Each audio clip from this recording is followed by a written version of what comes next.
Začiatok leta i prázdnin bol odštartovaný tak, ako sa na Levice patrí. Veľkolepou letnou párty zorganizovanou mestom Levice a mestským kultúrnym strediskom v Leviciach. Dvojdňová hudobná show lákala fanúšikov menami ako Tommy Popovič, Tina, Juraj Zaujec, DJ Sukovač či kapely Medox, Greg Sabat a UKND. Takéto príjemné privítanie leta nadchlo aj mladého a nádejného levického repera Jacka, ktorý celú túto párty odštartoval.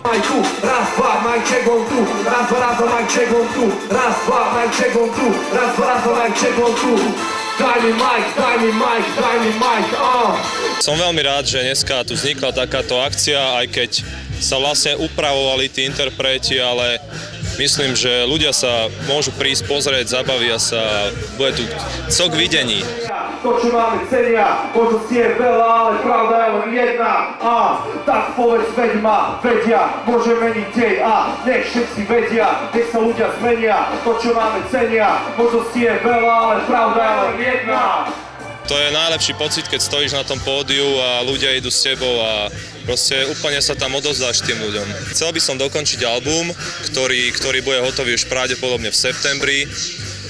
Bude tam 10 skladieb, chcel by som na to natočiť voľaký klip, tak to je asi taká moja aktivita, ktorú by som chcel riešiť cez leto. Juraja Zaujeca už nie je treba nejak zvlášť predstavovať. Tento náš výnimočný levický talent potešil fanúšikov svojimi chytľavými skladbami v doprovode gitaristu Michala Bugalu. Nás zaujímalo, ako a s kým toto horúce leto strávi. Ja neviem, s mojimi ženami. Myslím samozrejme dcéry a manželku a tak. Kde to je jedno, videl to s kým. Ale napríklad dneska by to mohlo byť super.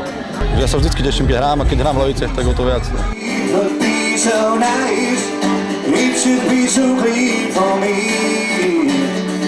Pozdravujem všetkých divákov Levickej televízie a prajem im, aby si toto leto užili ako nikdy predtým.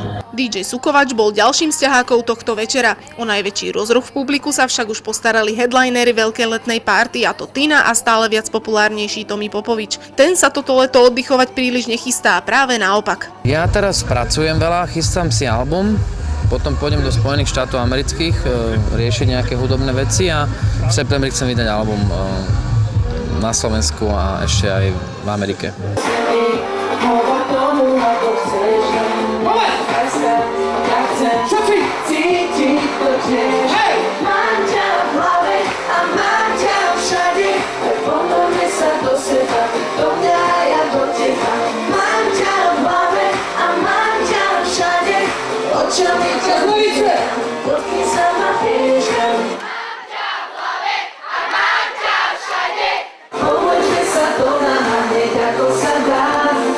Divákom Levickej televízie želám všetko dobré, dávajte si pozor, neutopte sa, nepite veľa a veľa sa milujte.